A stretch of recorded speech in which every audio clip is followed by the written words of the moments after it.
करोड़ आपसे रुपए। एक बहुत महत्वपूर्ण मुद्दे पे बात करना चाहता हूं। आमतौर पे जब कोई नेता चुनाव के ठीक पहले किसी विषय पे चर्चा करता है या घोषणा करता है तो लोग कहते हैं वोट के लिए कर रहा है। कई वादे किए जाते हैं धर्म के नाम पे, कई वादे किए जाते हैं जाति के नाम पे, कई वादे समाज के निचले तबके के लिए किए जाते हैं और कई वादे कुछ चंद उद्योगपतियों के लिए किए जाते हैं। ये ऐसा क्यों करते हैं? क्योंकि बाकी पार्टियों ने धर्म और जाति के नाम पे अपने वोट बैंक बना रखे हैं और बड़े बड़े उद्योगपतियों को खुश करना होता है, उनसे चंदा लेना होता है। तो ये एक तरह से बड़े उद्योगपति उनके नोट बैंक हैं और बाकी लोग उनके वोट बैंक हैं। इस वोट बैंक और नोट बैंक के बीच में एक बहुत बड़ा ऐसा वर्ग है जो पिस के रह गया है। वो ना इधर का है ना उधर का है और ये वर्ग है भारत का मिडिल क्लास। कोई भी पार्टी आज मिडिल क्लास के हित की बात करने को तैयार नहीं है। ऐसा क्यों है? आजाद भारत के 75 वर्ष में एक के बाद दूसरी पार्टी आई, एक सरकार के बाद दूसरी सरकार आई और इन सब लोगों ने मिडिल क्लास को दबा के, डरा के, निचोड़ के रखा हुआ है। मिडिल क्लास और सरकार का एक बड़ा अजीब रिश्ता है। मिडिल क्लास के लिए ये लोग कुछ करते तो नहीं है, लेकिन जब जब सरकार को इनकी जरूरत पड़ती है तब तब मिडिल क्लास के ऊपर सरकार हथियार चला देती है, चाकू चला देती है और ये हथियार है टैक्स। लाखों करोड़ों की संख्या में मिडिल क्लास टैक्स भर भर के देता है देश चलाने के लिए, लेकिन बदले में मिडिल क्लास को क्या मिलता है? कुछ नहीं। भारत का मिडिल क्लास सरकार का सिर्फ और सिर्फ एक एटीएम बन के रह गया है। सच बात तो यह है, the Indian middle class is victim of tax terrorism. आखिर ये मिडिल क्लास कौन है? टीचर हैं, डॉक्टर हैं, आईटी प्रोफेशनल्स हैं, इंजीनियर्स हैं, अकाउंटेंट हैं, बैंकर हैं, दुकानदार हैं, लॉयर्स हैं।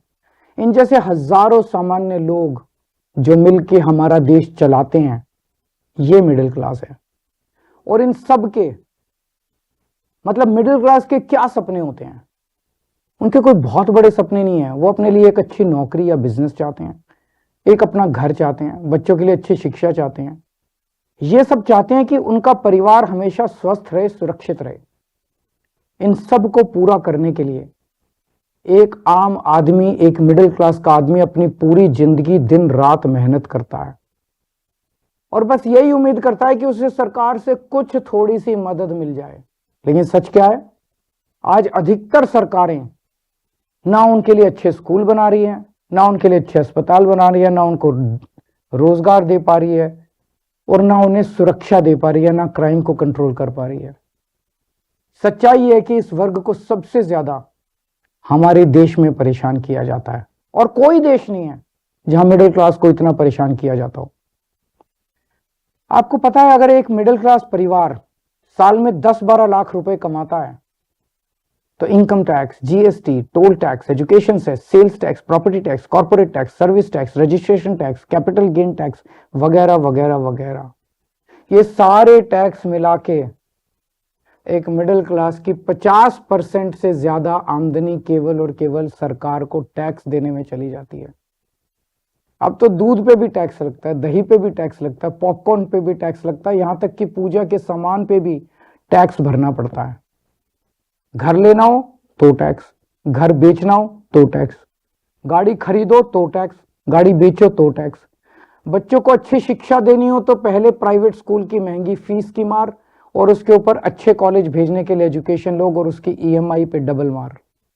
जीते जी टैक्स तो देना ही पड़ता है, लेकिन अब तो सरकार ने ऐसी हालत कर दी है कि मरने के बाद भी टैक्स देना पड़ता है।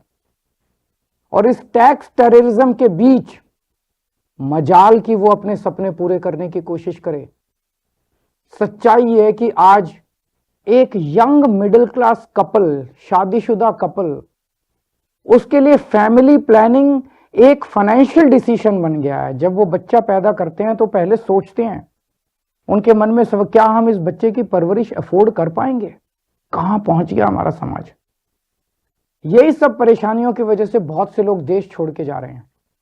2020 में 85,000 भारतीय देश छोड़ के विदेश चले गए और 3 साल बाद 2023 का आंकड़ा दिखाता है कि 3 गुना यानी कि 2,16,219 लोग देश छोड़ के चले गए। ये हमारे ही देश के लिए बहुत बड़ा नुकसान और दुख की बात है, क्योंकि ये युवा जो हमारे देश का भविष्य बन सकता था, आज किसी और देश का भविष्य बन रहा है। अब ये समस्या है, लेकिन इसका समाधान क्या है? सरकार के पास पैसा जनता से आता है।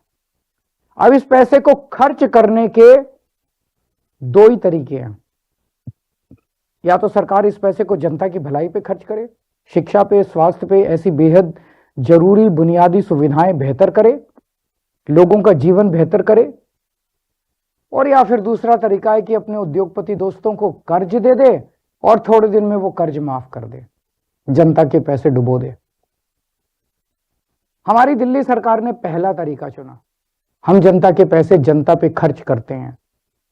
मेरा मानना है कि मिडिल क्लास सिर्फ शिक्षा से ही आगे बढ़ सकता है, इसलिए हमने सरकार बनते ही एजुकेशन का बजट 5,000 करोड़ से सीधा 10,000 करोड़ कर दिया और आज ये बजट 16,000 करोड़ पे पहुंच गया, हमारा दिल्ली का शिक्षा बजट।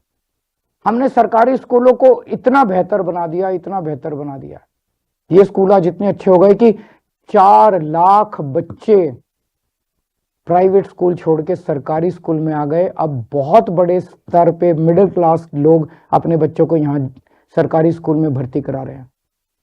क्या पहले कभी आपने सुना था कि कोई बच्चा प्राइवेट स्कूल छोड़ के सरकारी स्कूल में जाता है? और इतना ही नहीं, हमने प्राइवेट स्कूलों को फीस बढ़ाने पे कैप लगा दी और हजारों बच्चों को उनकी सालों पुरानी फीस रिफंड करवाई है। दिल्ली के अंदर जो पिछले सालों में उन्होंने गलत फीस ले ली थी, कई स्कूलों से हमने फीस रिफंड कराई है। क्या आपने कभी एक आम आदमी को स्कूल के फीस का रिफंड मिलते हुए सुना है? तो आप ही बताइए, क्या हमने आप ही के टैक्स के पैसे शिक्षा में इन्वेस्ट करके, शिक्षा का बजट बढ़ा के, स्कूल बेहतर करके, प्राइवेट स्कूलों की फीस पे कैप लगा के, क्या हमने कोई गुनाह किया है? हमने मिडिल क्लास को महंगाई की मार से बचाने के लिए बिजली और पानी के बिल कम कर दिए। आज देश के सभी बड़े शहरों में सबसे सस्ती बिजली दिल्ली वालों को मिलती है। और इतना ही नहीं, हमने आपके टैक्स का पैसा इंफ्रास्ट्रक्चर में इन्वेस्ट करके पूरी दिल्ली में बिजली की सप्लाई 24 घंटे कर दी, जबकि 10 साल पहले दिल्ली में 8 से 10-10 घंटे के पावर कट लगते थे। ये करके मिडिल क्लास को अगर हमने थोड़ी सी राहत पहुंचाई है, तो क्या हमने कोई गुनाह किया है? हमने सरकारी अस्पताल बेहतर बनाए। सरकारी अस्पताल से रेफर होकर प्राइवेट अस्पताल जाने वालों की सारी सर्जरी फ्री कर दी। आपको जान के ताज्जुब होगा कि हमारे मोहल्ला क्लिनिक की सबसे ज्यादा डिमांड दिल्ली के मिडिल क्लास इलाकों से आती है। तो क्या आपके टैक्स के पैसों से अच्छे अस्पताल और अच्छे मोहल्ला क्लिनिक बना के एक आम आदमी को अच्छा इलाज करके हमने कोई गुनाह किया है क्या?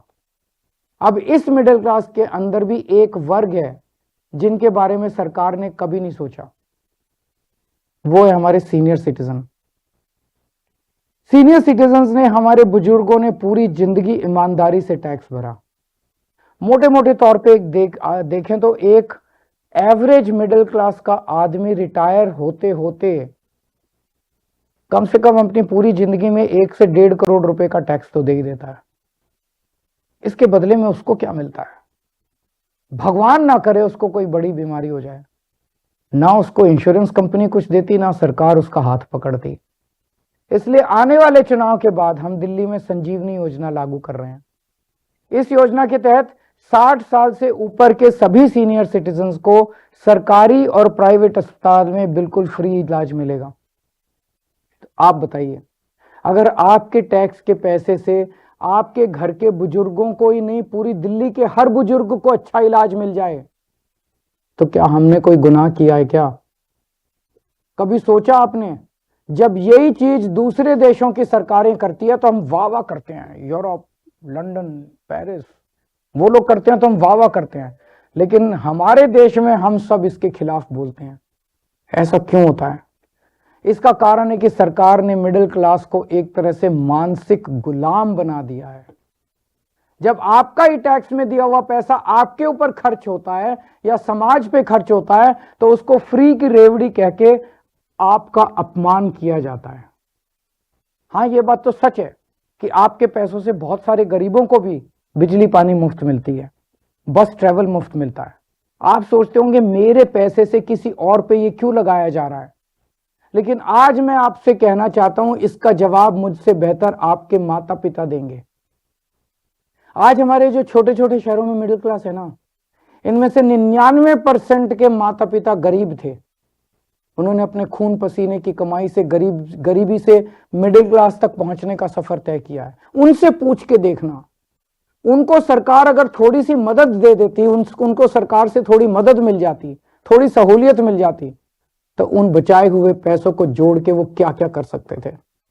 मुझे यकीन है कि उनका जवाब ये होता कि वो पैसा वो अपने बच्चों के भविष्य के लिए संवारते, यानी आपकी जिंदगी बेहतर करने में लगाते आपके माता पिता। इसी तरह जब जनता का पैसा जनता पे खर्च होता है तभी देश का निर्माण होता है। लेकिन ताज्जुब की बात यह है कि करोड़ों की तनख्वाह पाने वाले, लाखों की गाड़ियों में घूमने वाले, महंगे महंगे सूट पहनने वाले पत्रकार एयर कंडीशन स्टूडियो में बैठ के मिडिल क्लास को मिलने वाली छोटी छोटी राहतों पे सवाल उठाते हैं।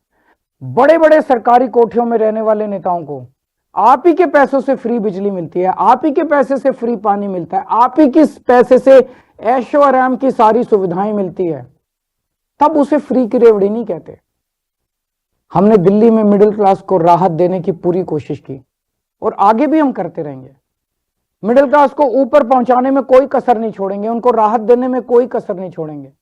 और आज हम केंद्र सरकार से भी ये अपील करते हैं कि हमारे देश के असली सुपर पावर भारत के मिडिल क्लास को पहचाने। आज मैं ये ऐलान करता हूं कि मैं और आम आदमी पार्टी सड़क से लेकर संसद तक मिडिल क्लास की आवाज बनेंगे, उनकी आवाज उठाएंगे, उनके मुद्दों को उठाएंगे। आज से 2 हफ्ते के बाद देश का अगला बजट आने वाला है। इस लोकसभा के सत्र में आम आदमी पार्टी के सांसद मिडिल क्लास के मुद्दे संसद में उठाएंगे। मिडिल क्लास की आवाज की गूंज अब संसद में सुनी जाएगी। हम ये मांग करते हैं कि देश का अगला बजट मिडिल क्लास को समर्पित हो। आज मैं केंद्र सरकार से 7 डिमांड कर रहा हूं, 7 पॉइंट डिमांड्स मिडिल क्लास की तरफ से। पहला, शिक्षा का बजट 2% से बढ़ा के 10% किया जाए, प्राइवेट स्कूलों की फीस पे लगाम लगाई जाए पूरे देश में। दूसरा, उच्च शिक्षा के लिए, हायर एजुकेशन के लिए सब्सिडी और स्कॉलरशिप्स दी जाएं। तीसरा, हेल्थ का बजट भी बढ़ा के 10% किया जाए और हेल्थ इंश्योरेंस से टैक्स हटाया जाए। चौथा, इनकम टैक्स की छूट की सीमा को 7 लाख से बढ़ा के कम से कम 10 लाख किया जाए। पांचवा, एसेंशियल कमोडिटीज के ऊपर, आवश्यक वस्तुओं के ऊपर से जीएसटी खत्म किया जाए। छठा, सीनियर सिटीजन्स के लिए मजबूत रिटायरमेंट प्लान और पेंशन की योजनाएं बनाई जाएं और देश भर में सभी सरकारी और प्राइवेट अस्पतालों में सीनियर सिटीजन्स को मुफ्त और अच्छा इलाज दिया जाए। और सातवां, बुजुर्गों को पहले रेलवे में 50% कंसेशन मिलता था जो बंद कर दिया गया, उसे दोबारा चालू किया जाए। ये है हमारा मिडिल क्लास का मैनिफेस्टो। अगर आप हमारे मिडिल क्लास मैनिफेस्टो से सहमत हैं तो हमारी वेबसाइट middleclassmanifesto.com पर साइन करें और आप अपनी भी आवाज केंद्र सरकार तक पहुंचाएं। अगर देश का पूरा मिडिल क्लास एक साथ एकजुट होकर अपनी आवाज उठाएगा तो सरकार की हिम्मत नहीं है कि वो आपकी आवाज ना सुने। सरकार को आपकी आवाज सुननी पड़ेगी। नमस्कार, जय हिंद।